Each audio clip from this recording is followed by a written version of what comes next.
hua. Some fight bado lazima useme hua. Not si lazima useme, but when you're scoring the point unafaa kusema that. Hizo zinawaga jina ya hiyo move ama like sound effect. It's like a sound effect, yeah. So wadi unaweza kuwa creative useme kuna hizo specific.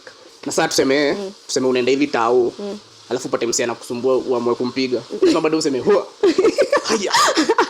Wewe ni mjinga. But hizo inaweza saidia pia msia tense. Unaweza kuata ujui kufight wambie tu msee hua.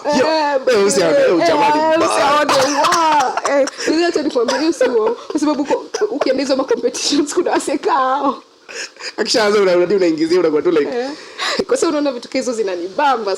Na mbona ukukamka umevaa nini? Inaitagwaje? Hiyo kitu inaitwa hiyo uniform. G.